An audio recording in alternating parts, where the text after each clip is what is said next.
Greetings one and all, and welcome to Garry's mod and a creepy balloon that has been staring me in the face for the last half hour. I'd break it, but then my boat would tip over.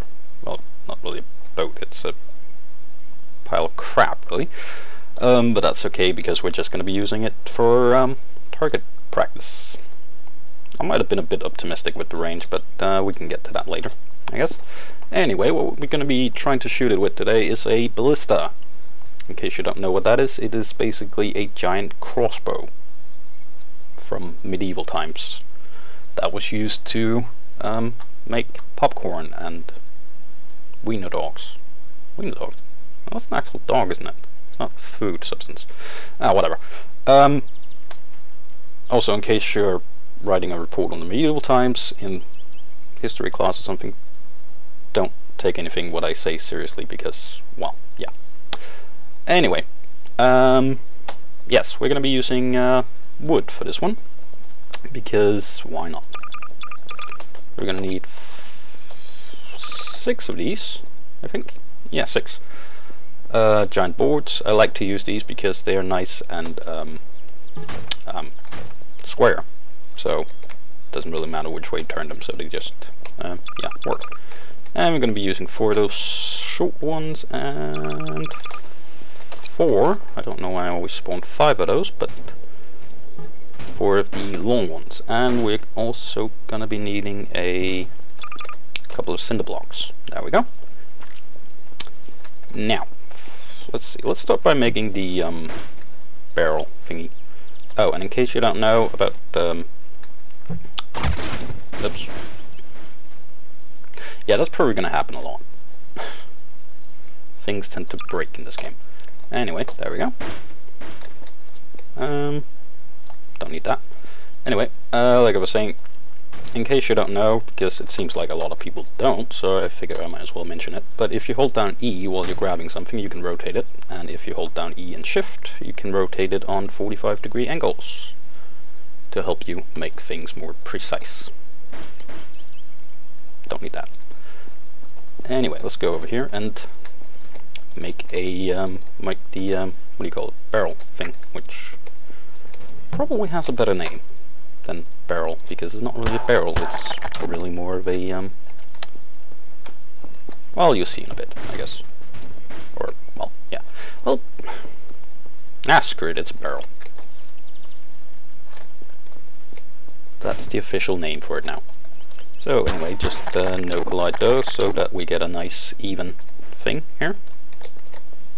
Just make sure they're up against the wall, so whoops. That should do. And weld those up. Oops. Clicking a bit too fast there. Oh, and yeah, I'm using Smart Snap, in case you don't know what that is. It's helpful little add-on that adds a grid to the surface of models, so you can, if you press E, it locks to a specific grid point, and then you can place things more accurately, unless you screw it up like I usually do, and end up pressing some place else. Sorry about that. My throat is not really working today. Anyway, that's the, well, that's part of the barrel, I guess. Let's just lock that up so it doesn't fly away or something. Now we're going to take one of these bricks and add it to the back of it. I said add it to the back of it, not add it to the floor. This is going to act like a stopper for the other brick, which is going to be sitting up here, and then there's going to be there's going to be rope attached from this brick to the swing arms, which we're going to be building next, and then that thing is going to push forward whatever we're trying to fire out of this. That makes sense? Well, you'll see soon enough. Anyway, just freeze that, and that one's fine. So you get another 2. Okay. There we go. So if we take this one and then take an axis from around there, and then place that. Usually I do it around 8, which tends to work pretty well. 8 with this particular grid setting, which I don't actually know what is. What is that? 64 and 2, whatever that means. Yeah, they never really made sense to me, because it seems like when you put one up it gets larger, and when you put the other one up it gets smaller. It's not logical, let's just say that. Let's see if we can get this one straight. Yeah, that'll do. And there's the last one. There we go. Let's see if I can... Yeah, counting to 8 is hard when you can't see where everything is. Oops, didn't need to do that. There, and there. Now those two are connected to both of them with an axis, so basically there's like a well, it would be like if you had basically a rod going through it and then holes in those two, then it would just have a double-sided pivot point. That makes sense? Yeah, it does. Whatever. Well, it does now. Oops. Not sure what I pressed there, but... Okay, next up we're going to be adding some restraints to this, to both the front and the back. What I usually do is I just take a axis from the middle and put that there. We can always remove that axis later.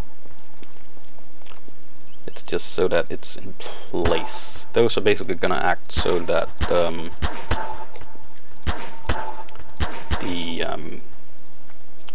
swing arms don't go too far front, because, well, if they do, then everything just goes completely screwed up. Now, if we take our axis tool again and then press R while pointing at those, the axles will be removed. In case you didn't know that, but go away. Don't need you. There we go. And the last one. And my mouse seems to be spazzing out. That's always fun. But hopefully it won't die while I'm doing this, because then we're going to have to redo it. Which, well, that would suck. Anyway, moving on. That is essentially the front of the Ballista. Now we need to attach that to this, which is probably not going to work. Actually, I think what we could do is if we attach that there and then just weld it in there. Gently move this over and knock everything on the floor while we're at it. Yeah, it's very important to knock everything on the floor, otherwise it's not going to work. So if you were actually careful and everything just stood there, then you need to go and knock it down, otherwise it's not going to work.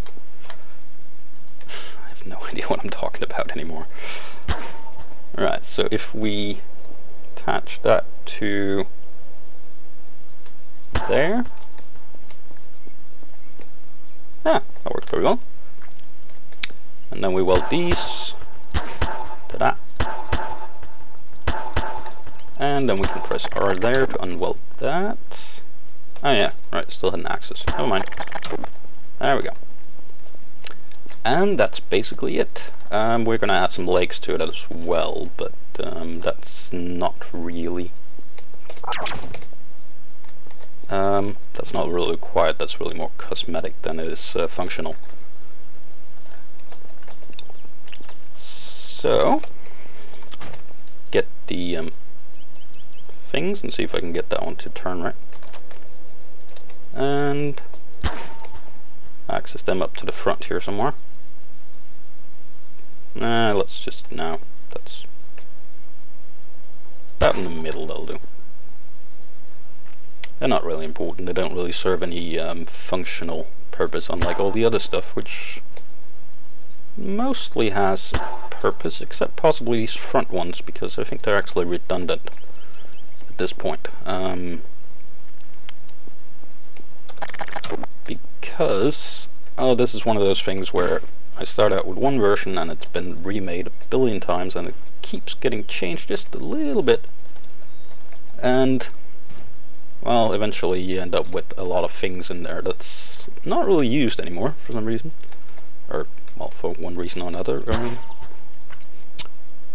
But yeah, basically the front ones were there to prevent the arms from swinging forward, like I said, but I've added a rope to that one because otherwise the brick is going to swing forward and that's going to cause a lot of problems. Right, well, while we have the rope tool out, might as well add the ropes to this brick here as well. That is so that we can pull the arms back. And no, that's fine. It just looked like I had added it to the wrong place. There we go. So, yeah, I actually think those are redundant now because the arms are essentially going to be stopped by this rope as well, so they're not going to be swinging forward anyway. Oh well, doesn't matter. Did I undo the axis there? Guess I did. Okay, so we're almost done now. Next thing we need to do is add some elastics. Where are they? There we go. I have them set to 10,000, but you can set them higher if you want more power, and you can set them lower. Mostly I think they are somewhat obsolete at this point. You'll see why in a bit. See if I can hit that damn corner there. Come on! There we go. And yeah, that's basically it. That's all of it. So let's see if it works. Just unfreeze it. I forgot to weld the legs, didn't I? Oh well. I knew I'd forgotten something. It's not really gonna work if it has all dangly legs. So let's just do something about that. Just don't weld them to the middle board, otherwise it's not gonna work. We want those to be... There we go, that's better. Nah, should probably see if we could aim it at the boat if I'm gonna hope to hit it.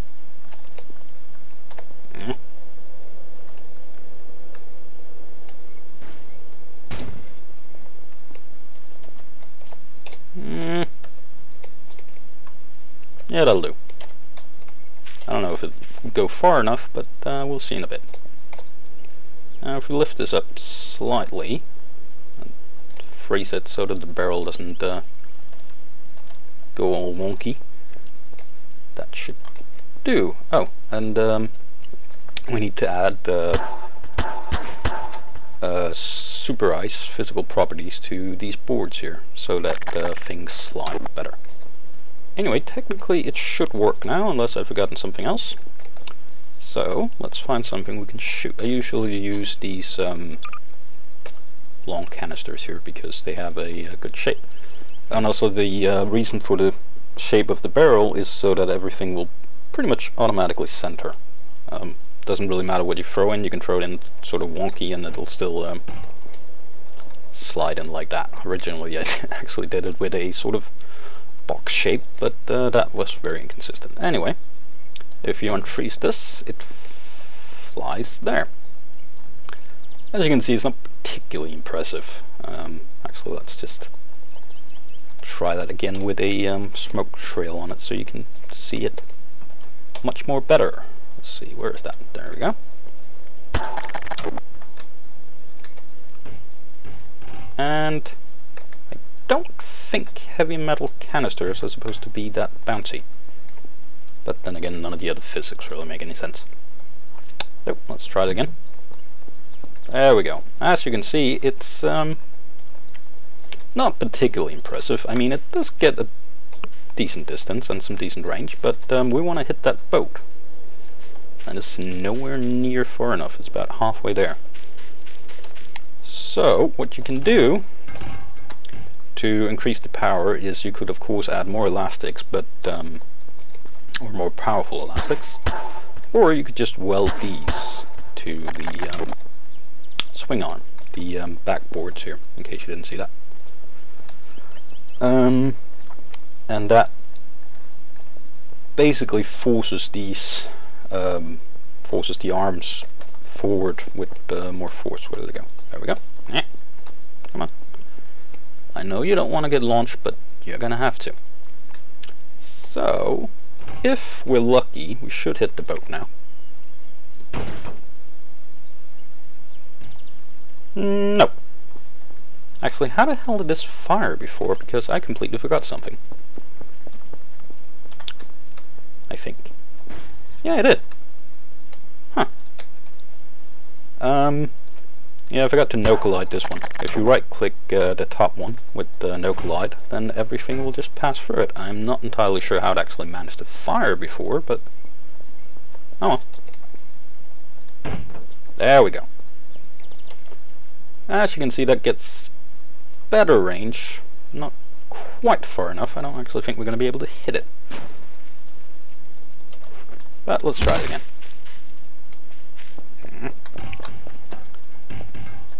You can basically use whatever you want in this, as long as it fits in the barrel thingy.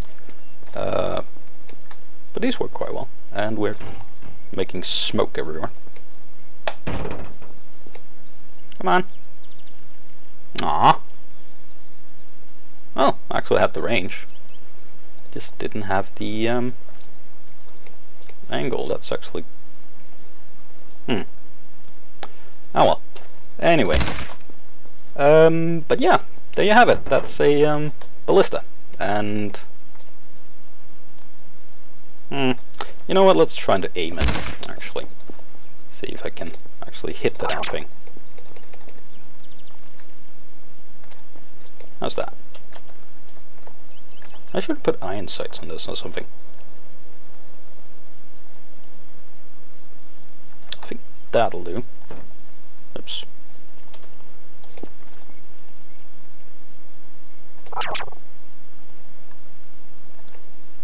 Let's try it there. See if that works.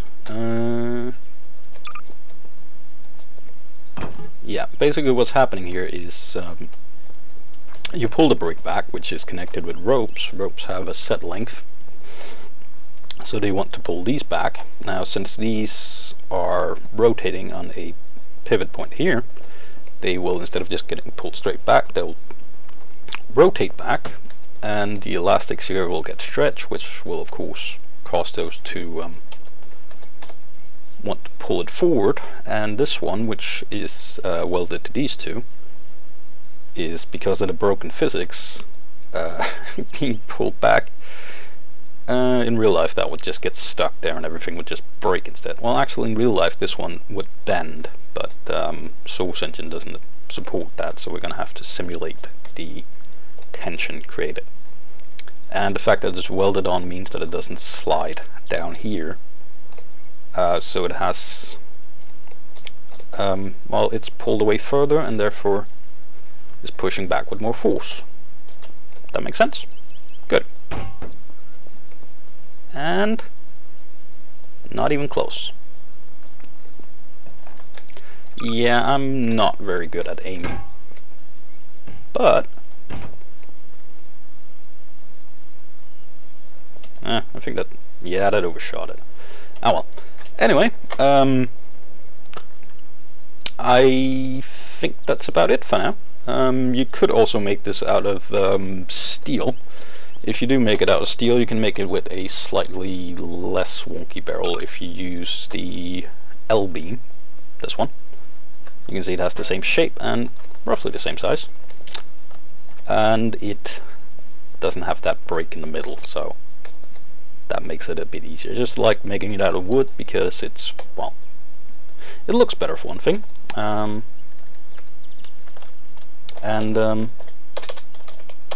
Wow, I can't spell today. There we go. These small cannonballs also work quite well, actually. As you can see from it flying off in the distance and completely overshooting it. But yeah, I'm just gonna stop playing around with this now, and I guess that's all for this time. I will be back with more videos at some point when stuff starts to actually record. Ah, wow, that actually hit the back wall. Yeah. Yeah, the cannonballs get more range, and accuracy wise it's pretty consistent. Pop that creepy balloon. And that's why it was there, because otherwise my crappy boat will just tip over. So anyway, yeah, all for this time. I'm gonna stop messing around with this now, and yeah, see ya.